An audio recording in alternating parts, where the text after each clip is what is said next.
பாக்யராஜ் சாரோடைய இழப்பு ரொம்ப ஒரு பேரதிர்ச்சியாக இருக்குது.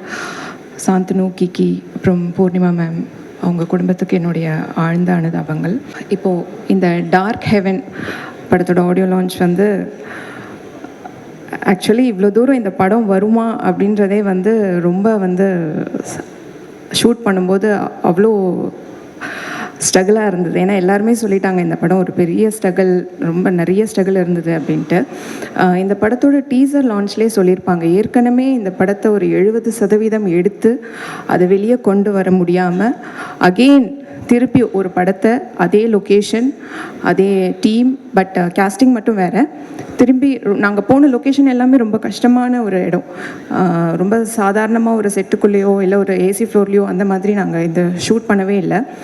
ஏற்கனவே ஒரு வாட்டி இங்கே ஒரு படத்தை எடுத்து வெளியிடுறதே சினிமாவில் எல்லா நேரங்கள்லையுமே அது ஒரு கஷ்டமான ஒரு விஷயம். பட் ஏற்கனவே ஒரு படத்தை எடுத்து அதை ஒரு ரிலீஸ் வரைக்கும் கூட கொண்டு வந்துட்டு அது முடியாமல் அகெயின் இந்த டீம் எப்படி திரும்பி இவ்வளோ தூரம் இந்த படத்தை இவ்வளோ வெற்றியாக இவ்வளோ இந்த இடத்துக்கு கூட்டிகிட்டு வந்திருக்காங்கன்னு நினைக்கும்போது அந்த டீமோட விடாமுயற்சி தான் இவ்வளோ தூரம் இங்கே கொண்டு வந்திருக்கு. ஏன்னா டாக்டர் பாலாஜி சார் அவர் ஒருத்தரால் மட்டும்தான் இது சாத்தியம். ஏன்னா அவர் பின்னாடி இருந்த அத்தனை பேருமே அவருக்கு ஒரு பேக் போனாக இருந்து இந்த படத்தை இவ்வளோ தூரம் கொண்டு வந்திருக்காங்க. கண்டிப்பாக வந்து எல்லாருக்குமே நன்றி சொல்லணும். என் கூட நடித்த எல்லாருக்குமே நன்றி சொல்லணும். டெக்னீஷியன்ஸ், அப்புறம் இந்த படத்துக்கு ரொம்ப முக்கியமான இன்னொரு பலமாக இருந்தது வந்து டிஓபி மணிகண்டன் சார், அவருடைய ஒர்க். ஏன்னா இவரோட சம்டைம்ஸ் மிஸ்கம்யூனிகேஷன் வரும்போது அவர் வந்து ஒரு பேலன்ஸ்டாக கொண்டு போவார். இந்த மாதிரி நிறைய மிஸ்கம்யூனிகேஷன்ஸ், நிறைய டேட்ஸ் இஷ்யூஸ், நிறைய ஆக்டர்ஸோட டேட்ஸ் கிடைக்கல. ஏன்னா இது ரொம்ப லொக்கேஷன் எல்லாம் தூரமாக இருக்கிறதுனால ஒரு பெரிய பிக் ஸ்கெடியூலில் எங்களால் பிளான் பண்ண முடியல. கொஞ்சம் எங்களுக்கு மழை வந்துருச்சு. எங்கள் கதைக்கு மழை தேவைப்படும் போது மழை வராது, கதைக்கு மழை தேவைப்படாத போது அந்த சீனுக்கு மழை வேணான்னு நினைக்கும் போது மழை வந்துடும். ஸோ அப்படியே வந்து ஒரு 2-3 மாதம் வந்து அப்படியே போட்டுருவாங்க. ஆளே இருக்காது, என்ன ஆச்சு அப்படின்ட்டு திருப்பி எல்லாரையும் கூப்பிட்டு அப்புறம் நான் என் டைரக்டருக்கு சொல்லணும், சார் நெக்ஸ்ட் படத்துலேருந்து கண்டிப்பாக ஒரு மேனேஜரை போட்டுருங்க. ஏன்னா டைரக்டரே தான் கூப்பிடுவார், டேட் சொல்லுவார், கார் சொல்லுவார், ஃப்ளைட் டிக்கெட்ஸ் அனுப்புவார், திருப்பி ஃப்ளைட் டிக்கெட் போடுவார். So all in all work அவர் தான் பண்ணார். ஸோ தயவு செஞ்சு நீங்கள் இவ்வளோ ப்ரெஷர் எடுத்துக்க வேணாம். இது 2-3 படம் முடிஞ்சதுக்கப்புறம் கூட ஒரு மேனேஜர் போட்டுருங்க, அவங்கவுங்களுக்கு வேலையை வந்து பிரித்து கொடுத்துருங்க. அண்ட் என் கூட நடித்த கோஸ்டார்ஸ் தர்ஷிகா, சித்து, அப்புறம் ஜெயக்குமார் சார், அருள் சார் போயிட்டார் அவர். இன்னும் நிறைய பேர் எங்கே அவர் பிரதீப், எல்லாருக்குமே வந்து என்னுடைய ரொம்ப நன்றி சொல்லிக்கணும். சமீப காலமாக வந்து கதைகளை மட்டும் நம்பி, பெரிய ஸ்டார் காஸ்டிங் இல்லாத கதைகளை மட்டுமே நம்பி வந்த ஹபிபி, நூறுசாமி மாதிரியான படங்களுக்கு மக்கள்கிட்ட இருந்தும் உங்ககிட்ட இருந்தும் நிறைய ஆதரவு, ரொம்ப நல்ல ஆதரவு கொடுத்தீங்க. அதே வரிசையில் கண்டிப்பாக அந்த டார்க் ஹெவன் படமும் பெரிய ஆதரவு கிடைக்கணும், உங்களோட சப்போர்ட் எனக்கு கிடைக்கணும். ஓடிடிலையும் சரி, தியேட்டர்லேயும் சரி இந்த படம் பெரிய லெவலில் ஹிட் ஆகணும். அது எல்லாமே உங்கள் கையில் தான் இருக்குது. Thank you so much. தேங்க்யூ, நன்றி.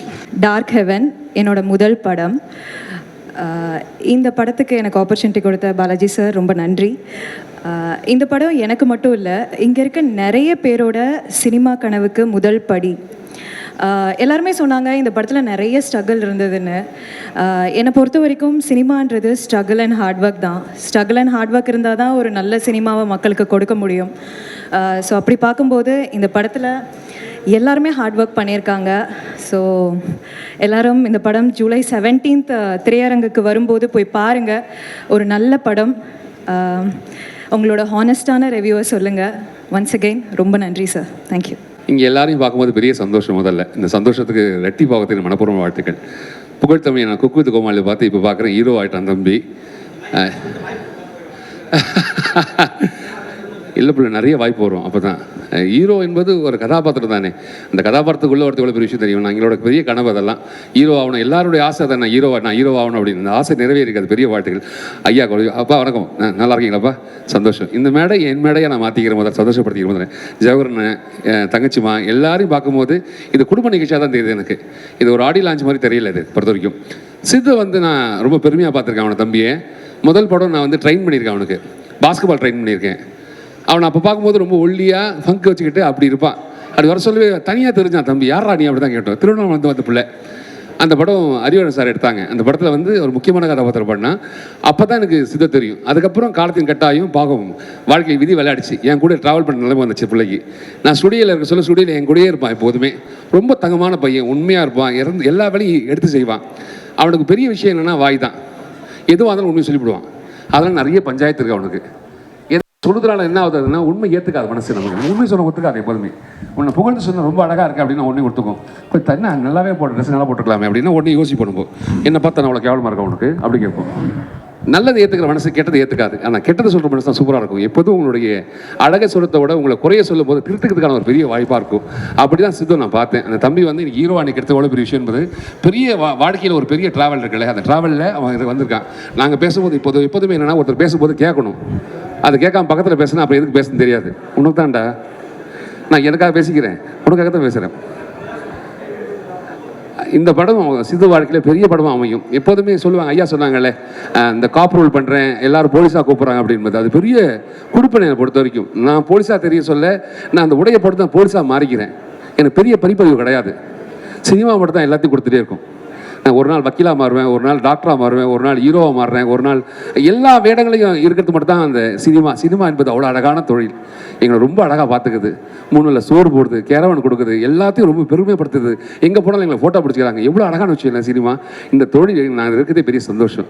அந்த தொழில்களில் வர எல்லா மக்களுமே பெரிய மக்களாக தான் நான் பார்க்குறேன், சிறந்த மக்களாக பார்க்குறேன். 140 கோடி மக்கள் இருக்கும். இந்த 140 கோடி மக்களுக்கு எத்தனை பேர் மேலே இந்த கேமரா பதிவு பண்ணியிருக்கு கேட்டிங்கன்னா ரொம்ப குறைஞ்ச மக்கள். அந்த குறைஞ்ச மக்கள் நீங்கள் இருக்கீங்களே, நான் இருக்கேனே, அது பெரிய சந்தோஷம் இல்லை? அப்படி ஒரு தொழிலை படுறது இதனால சந்தோஷமாக கை தட்டிக்கலாம். இந்த சினிமா தேடி தான் ஓடிக்கிட்டே இருக்கும். நம்ம எல்லாருமே கோடம்பாக்கத்தில் பார்த்தா இத்தனை பேருடைய பெரிய கனவு இருக்குல்ல, நான் இதை பாவணும் அது பாவணும், எல்லாருடைய கனவுக்கும் இந்த சினிமா வழி கொடுத்துட்டே இருக்கு. எல்லாரும் சேர்த்துக்கும். அதான் சினிமா. இந்த சினிமா ரொம்ப அழகான தொழில். இந்த அழகான தொழிலுக்குள்ள சித்து வந்தமைக்கு பெரிய நன்றி.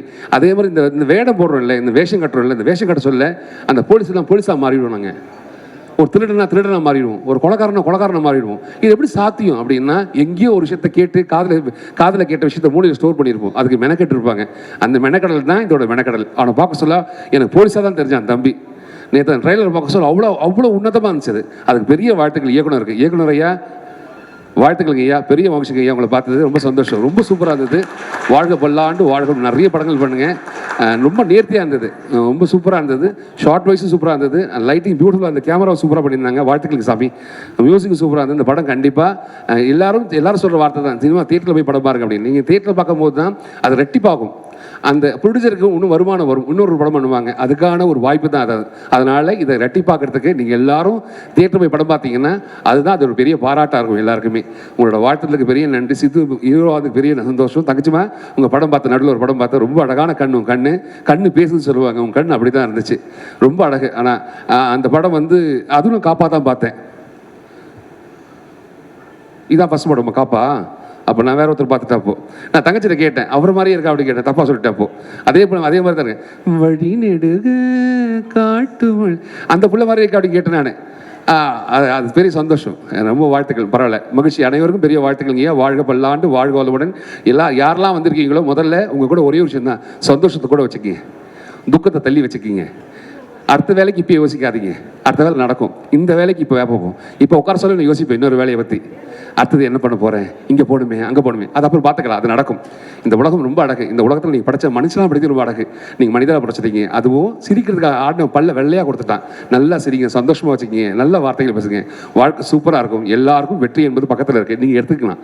உங்களுக்கு எது தேவை என்பதை நீங்கள் முடிவு பண்ணி நீங்கள் எடுத்துக்க, கண்டிப்பாக நடக்கும். இந்த படம் கண்டிப்பாக வெற்றி படமாக அமைய என் மனப்பூர்வமான வாழ்த்துக்கள். தங்கச்சி பெரிய வாழ்த்துக்கள், எல்லாருக்கும் பெரிய வாழ்த்துக்கள். வாழ்க பல்லாண்டு, வாழ்க வளமுடன். இப்போ கைத்தட்டிக்கலாம் முடிச்சிட்டேன்.